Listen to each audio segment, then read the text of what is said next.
Alright, take 4. 1, 2. You okay?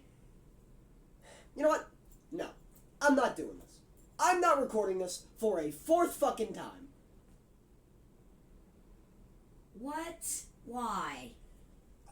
Because this is impossible. There's no way I can record this without getting angry. We had a deal. Film it. Or what? Look, you know you need to. And why is that, huh? Because, well, no one else will. Fine. It'll be fine. Take 5.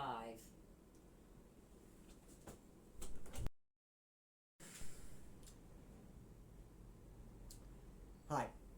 Yeah, it's Gloom. You know, when making this video, I went through a couple different versions of the script, because it's my first time writing a script for a video, and I didn't really know what to say. I didn't know how to get my thoughts onto the keyboard, and then that stuff from the keyboard onto the Word document, and then that Word document into my notes, because I couldn't get the Word on my phone. This is a video about mixed martial arts. But it's also not about mixed martial arts. This is a video essay about being queer, so if that upsets you,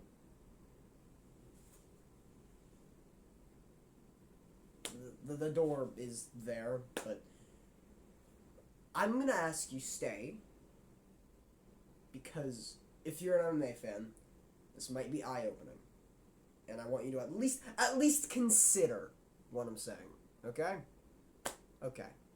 Please and thank you. Let's get to it. Huh? Okay, look, I love MMA. I love it a lot, actually. MMA has been one of my biggest interests for about 1.5 years now, and it's stayed that way ever since. Now, admittedly, the UFC right now is kind of rough, but that doesn't take away from the fact that I do quite like mixed martial arts. It's enthralling to me. Watching two people try and gut their way through a fight while grappling, while striking, all those kinds of things, I'm not really partial to either one. They're all entertaining me, but watching that has been always so profoundly interesting to me. The way the human mind works while engaging in a bitter fight with another human being. Like, it's the closest thing that we can get to modern gladiatorial combat. That is sick. I love this sport. But, you know, sometimes it doesn't feel like it loves me. Okay.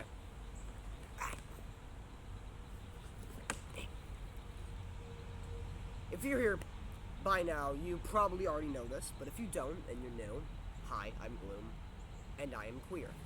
Now, this shouldn't be a surprise to you, given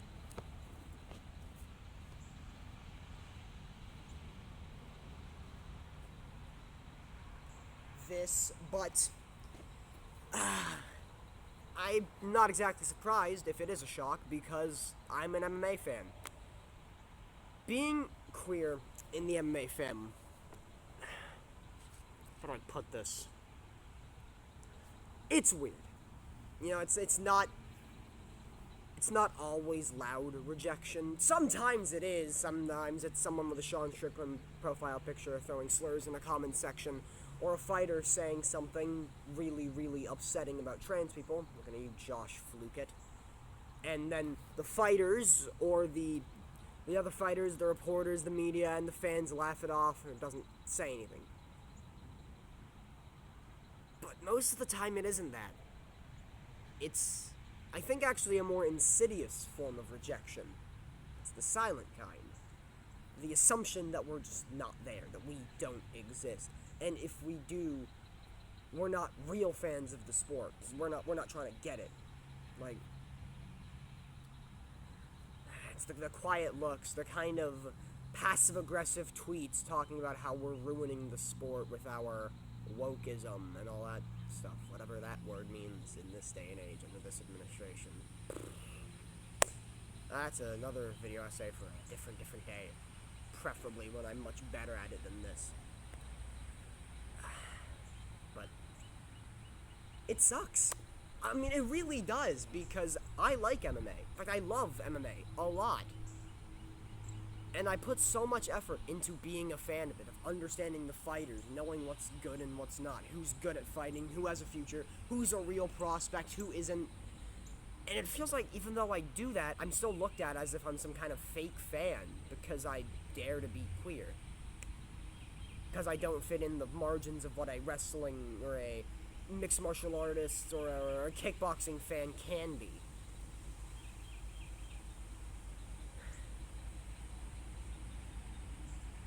There's not that many of us. Not that many loud versions of us, anyways. I don't know, I guess it just makes me feel lonely. I guess it's just a car. I don't know, I guess it just makes me feel really lonely, I think. It's just a lonely existence being queer in the MMA space. I think that sucks. And I think that should really change.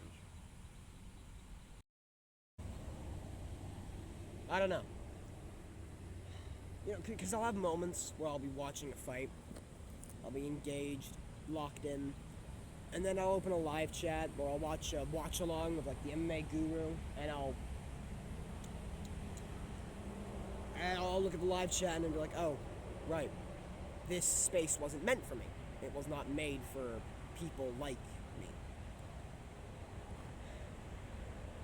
It's a really weird feeling.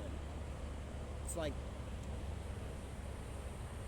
loving something that was not made for you, that ostensibly does not care for your inclusion. In fact, I think if the people that I'm talking about had their way, we wouldn't even be allowed to watch it.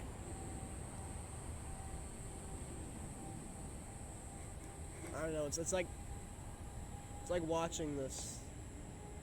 It's like watching fighting through a foggy stained glass window. I don't know. You know, it's not just the media. It's not just the fans either. It's like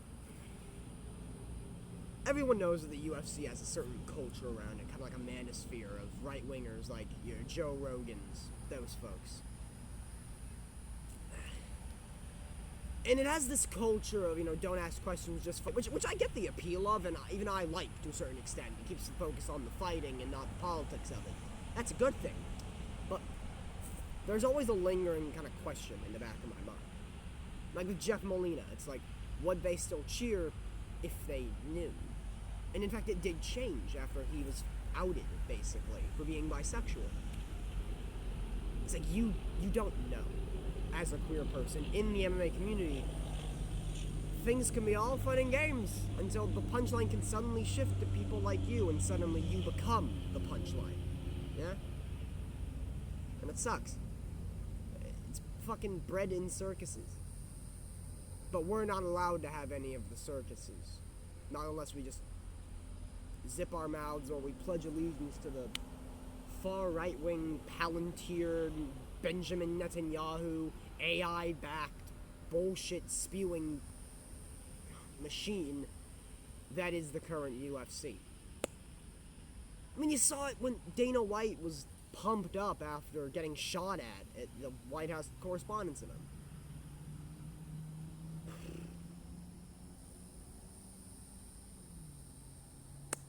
I don't know. It sucks. It sucks pretty bad. At least in my opinion, And I know opinions are just that, opinions. They don't really matter. But I feel like a lot of people share my opinion, they just haven't said it.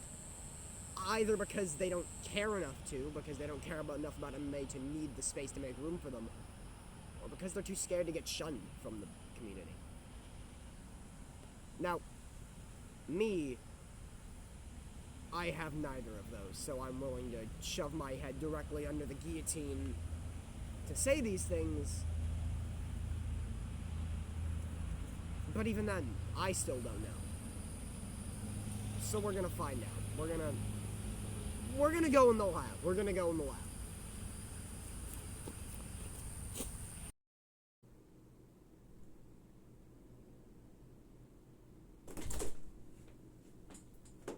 What's it all mean? Why are you asking me? I don't know.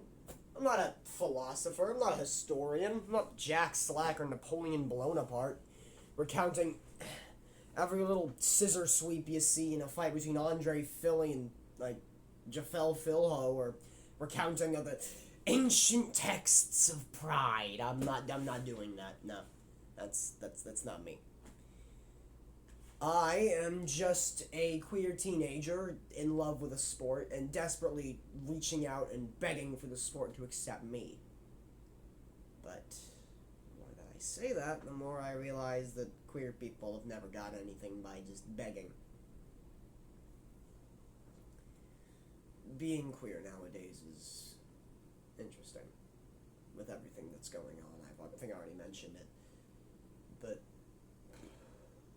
I don't know, sometimes feels like silence is the safest way to be queer, to be happy. Keeping your mouth shut about who you love and what you are. You won't face ridicule. You might not get targeted as much. I did that for a long time, before this administration, before everything. It didn't help, really. The closet was glass, we'll say, and furthermore, I think the more I stayed in the closet, the more upset with myself I became. The more I stewed on my emotions, the more I hated myself. That's why I had a really bad mental health slump about a year and a half ago that I talked about on this channel, actually. MMA is escapism. It's what it is. It's what any hobby is.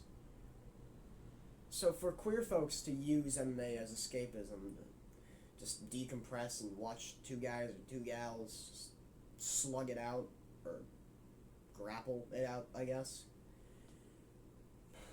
Just looking for a way to enjoy themselves, only for their thing that they want to enjoy to be basically infected and just taken from them. Doesn't feel great. In a Dana White tries to pretend that the UFC isn't political, but he's just lying. He is lying to you. Dana White is lying to you. And sometimes I'm like, I don't know. What are you meant to do? I don't know. It's like, it sucks.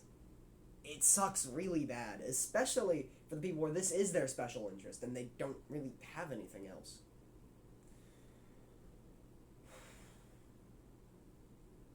That's the thing. I'm still here. I am still here. I am still queer, and I am still a fan of mixed martial arts, no matter how many slurs have been thrown at me. I'm not the only one. There are many queer MMA fans, queer wrestling fans, queer kickboxing fans that are still here despite the hatred spewed at them, and despite the alienation. And that's not gonna change, you know? It never would, because alienating people has never worked. It just makes them more staunch in their beliefs. I'm not gonna change. I know that for certain. And I don't want anyone else to. Because I'll be damned if we're changing for a bunch of angry people who are angry about their lives, so they redirect that hate out at people who are just trying to be happy. And, you know, that matters, you know? Visibility matters. It always has. Because the more that we exist, the more that we show ourselves, the harder it is for them to pretend that we don't exist. I love MMA. I am queer. I'm going to remain queer while still loving MMA. Being queer is still going to be a part of who I am, no matter how much I dress it up or pretend I'm not. It's still me. I'm not gonna conform for anybody. Like, I don't care. Maybe me too, maybe me even a year ago would've, but at this point, I don't care. I'm happy with who I am, and what I've done with my life so far, and what I'm gonna continue to do. I don't need to get upset at this anymore. I don't need to let people make me angry for daring to be happy. People don't own me anymore. I know that's a conclusion that we all need to reach sometime. It just takes longer for some people than others, and I think that's okay. I like MMA. I love MMA, actually. But let's face it, I'm never gonna be a big MMA YouTuber. Wasn't planning to, really. I'll leave that to the MMA chays, the bedtime MMA. Hey, what it do? Bedtime crew. Hey, man. To your Aniki MMAs, Tony Has Died, Zombie Man J, those folks. Those guys. I'll let them do the MMA stuff. But this is just my 2 cents on the MMA space. Maybe I might get into it. We'll see. Either way, I think that's going to be all from me. If you've made it this far, queer or not, MMA fan or not, thank you. Just for watching this and being willing to listen to my rambles. This is the first time I've ever scripted a video, so if you like it, maybe I'll do it more, but we'll see. Either way, thanks for watching, and maybe I'll see y'all next time. Thank you. Oh! Also, I turn 17 tomorrow at the time of writing this, April 28th, so I might be 17 by the time this video goes out. We'll see. Thank you.